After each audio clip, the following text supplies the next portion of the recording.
Good morning, or depending on when you're watching this, good afternoon, good evening, or good night. My name's Ross from PTCGRadio, and I'm back with another deck breakdown. This is where I show you a particular deck, and I show you the cards in it, and I show you how it works.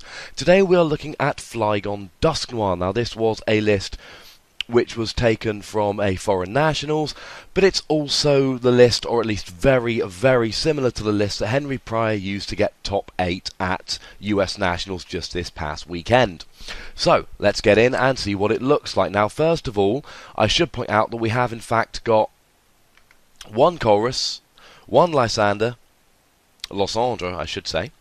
We have 4N, 3 Juniper, 3 Skylar, 3 Tropical Breach, 3 Floatstone, and 4 double colourless. For some reason, when it zooms in that far, you can't actually see the counts at the bottom there, which is somewhat frustrating, but there's nothing we can do about it, so we might as well just move on and ignore it. As always, we will start off with a Pokemon, and essentially this deck revolves around 3 Pokemon. Pokemon number 1, we have Flygon, and it never attacks. We don't have the energy to attack. It's got the ability Sand Slammer. At any point between turns, if this Pokemon is your active Pokemon, put 1 damage counter on each of your opponent's Pokemon. Basically what that means is at the end of my turn, all of my opponent's Pokemon have 1 damage, and at the end of my opponent's turn, all of their Pokemon have 1 damage. Nice and simply, after every turn. So if they've got a full 6 Pokemon out, I'm going to end my turn, and by the time it comes back into my turn, there's going to be an extra 120 damage on my opponent's field, assuming none of their Pokemon have been knocked out, of course. Now, that alone isn't going to get us everything we need. It's going to put a bunch of damage on the board, but it's not going to be enough. So we have Excelgor. And Excelgor has its attack, again there's no grass energy, but we have those 4 double colourless in the deck, and that is so that we can use deck and cover.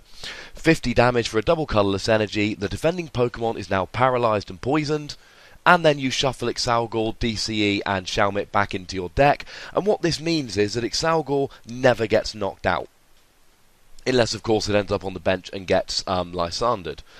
Essentially, what you want to be doing with this deck is every turn you want to be using deck and cover and have a Shelmet on the bench. So your ideal setup is every turn you've got the Excelgor out using deck and cover. You've then got a Shelmet on the bench so that next turn you can go Excelgor, DCE and have deck and cover, so you can really get it every turn. When you've used Excelgor's deck and cover, you want to stick Flygon up, and then, as well as doing the 50 damage from the deck and cover, plus at least 10 from poison, assuming there's no Burbank City Gym out, then Flygon does 10 damage to all of their bench, or all of their Pokemon. So you're essentially doing 70 to the active, assuming there's no Muscle Band or Burbank City Gym, etc., and 10 to all of their benched Pokemon. And that essentially, in a nutshell, is how this deck actually works. That's what you're aiming for. Every turn you want to deck and cover and stick Flygon up. We have 3 Floatstones in the deck, and quite honestly, the reason why we have Floatstones in the deck is so that we can have a free retreat every turn. So when we put our Flygon active, we don't want to manually retreat it. What we want to do is get the Floatstone so we can free retreat it every turn. Now, there's one other Pokemon which is crucial in here, and that is Dusknoir. Now, the numbers at the bottom underneath the card here, they're not the numbers in the deck, they're the numbers I actually own, so please don't get confused by that. Dusknoir has its ability Sinister Hand, and essentially what it allowed you to do is move the damage on your opponent's board around at will. And that, of course, is what brings the entire deck together. Now, there's 2 reasons why you want to use Sinister Hand.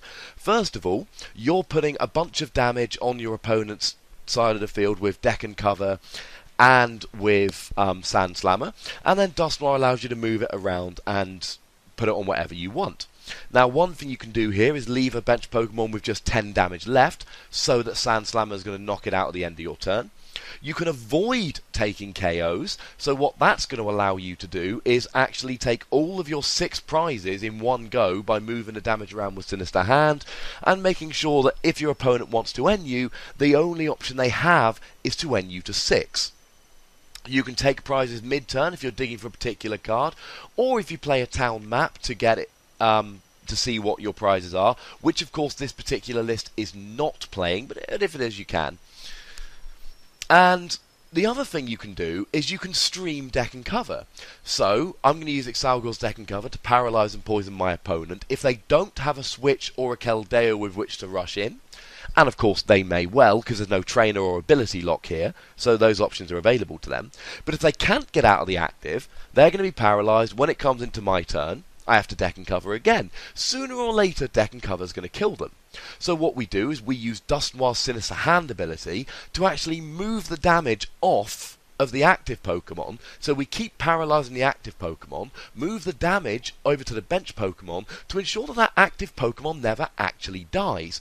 It's what we call a complete lock. Now there is no trainer lock here, but if my opponent doesn't play Switches or Caldeo, or is out of Switches and or Caldeo, or any other way to get it out of the active, then my opponent will always be paralysed for as long as I can stream deck and covers, and Dusknoir can always make sure that they never actually die.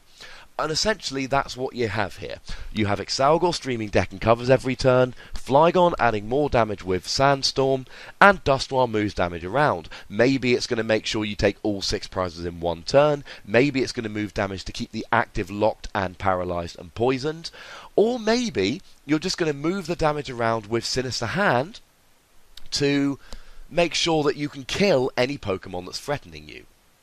So, what we also have here is one single solitary Mewtwo, and that's there for a number of reasons. Some cards like Mewtwo itself, or something like Yveltal, could just pile a bunch of energy on a Mewtwo or Yveltal, and then just be one-hitting any Pokemon.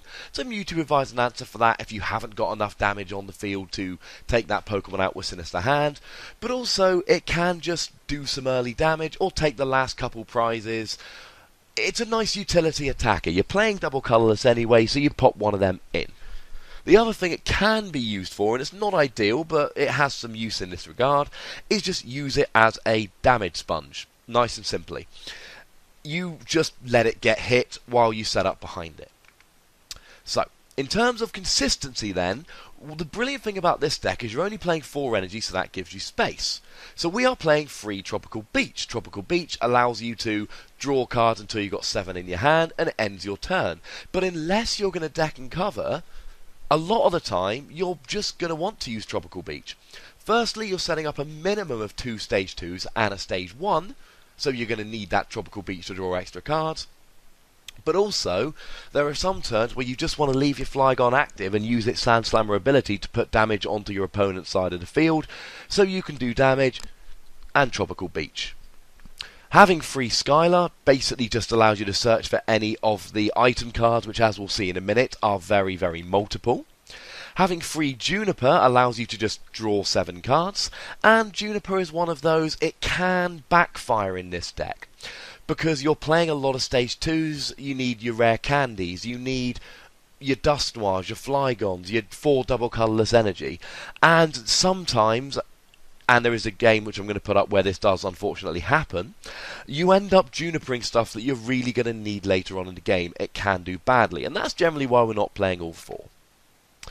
N we're playing as a 4 of, nice and simply because it's the best card in the game, and as I've said, we're using Dusknoir, we can make sure that we never have less than 6 prizes until we win the game, which means that as the game goes on, my opponent may be knocking out some of my low HP basics like Trapinch and Duskull, etc.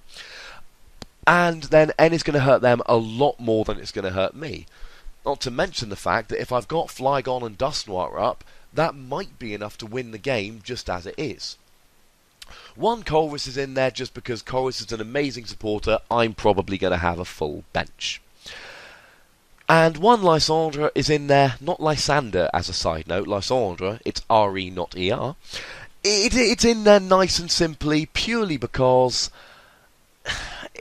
you can drag something active. I mean, there's a bunch of stuff you can do. You can see there's one copy.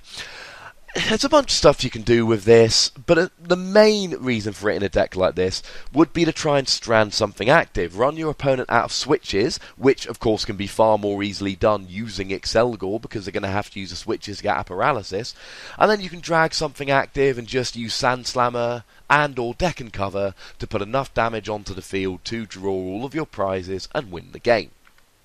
So that's our kind of set up in terms of consistency with supporters, and we've got 4 DCE there just for deck and cover. We don't need deck and cover in this deck all of the time. If we can strand something active or my opponent isn't getting going, we can win without deck and cover.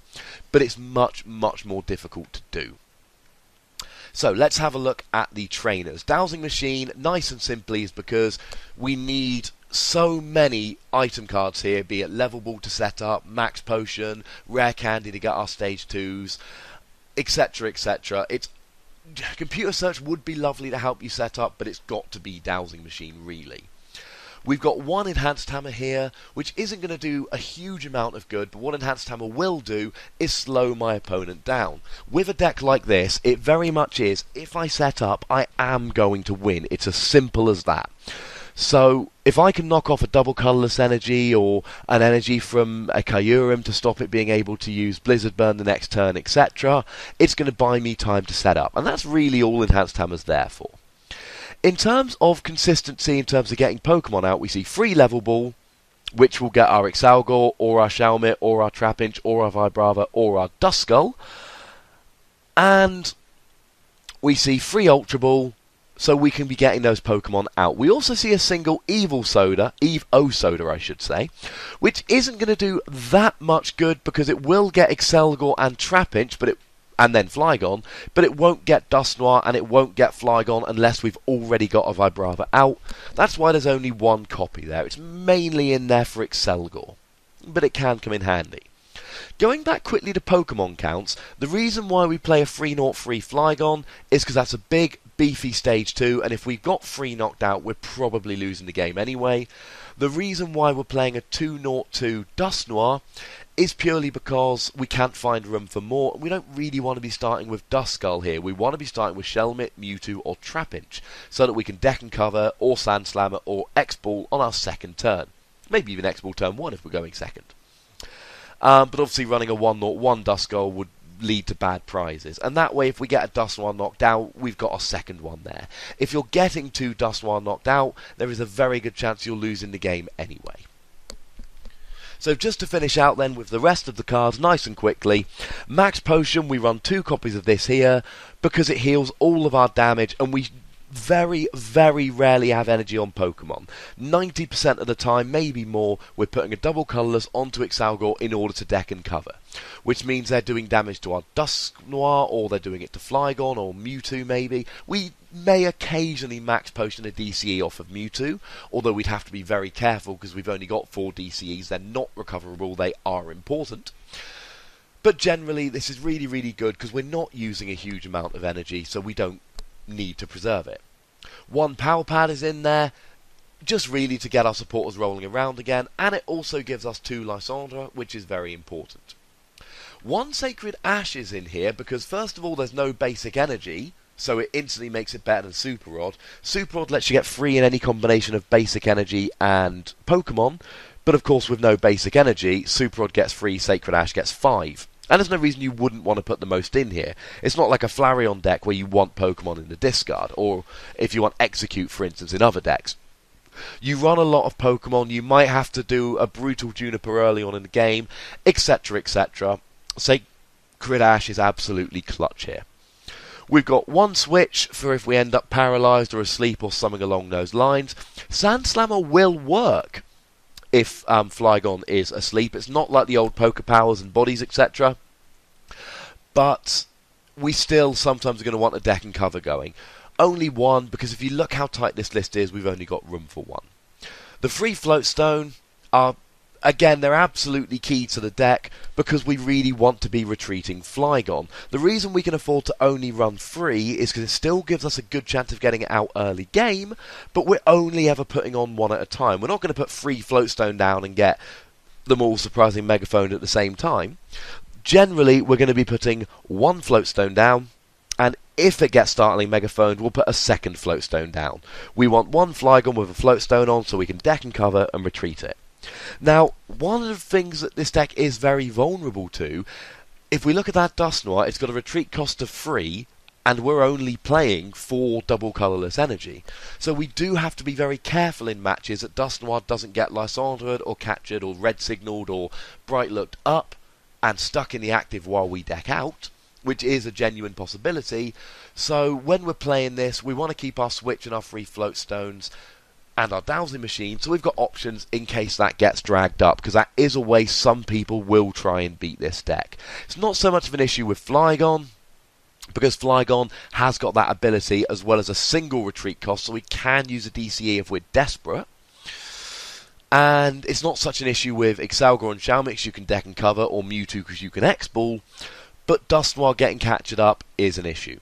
And I believe the only card I've yet to talk about is Tool Scrapper. Now this is actually a startling Megaphone, but like I've said on my other videos, I don't know what to tell you, I don't only start in a Megaphone. This is there for Garbodor. Garbodor is not kind to this deck. This deck relies very much on Sinister Hand and Sand Slammer, those two abilities I've told you about on Dusknoir and Flygon respectively, and if your opponent gets Garbodor out and shuts off those abilities, you can be in trouble. Now, one of the things that's cool about this deck is that you can win without it. If I can deck and cover every turn and my opponent can't get out of it, it doesn't really matter, because I'm still doing enough damage without needing to spread it around with Sinister Hand. And, you know, like I say, if I can't get the Dusknoir out, we can still use that. If I can't deck and cover, we can still Sand Slammer and move it around. It makes the deck more fragile, it takes away a lot of its kind of control, but it can still be done. And that, to be honest, ladies and gentlemen, is Flygon Dusknoir. A very good deck. It did make top 8 at US Nationals this past weekend, which is the biggest tournament in the world. The most well attended, at least. And you can see there, it's a good deck.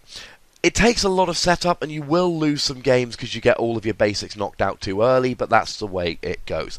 You deck and cover with Excelgor, you Sand Slammer with Flygon, you retreat and deck and cover, and then you've got Dusknoir sitting there to Sinister Hand as and when you like. And that is it, to be honest, ladies and gentlemen. If you've got any questions about the deck, make sure you pop them down in the comments below, and I will make sure I get to them when I get a moment. As always, if you're enjoying my videos, make sure you subscribe if you haven't already, make sure you give it a like, and make sure you tell all of your friends. Thank you very much for watching. My name's Ross, and you've been watching PTCG Radio.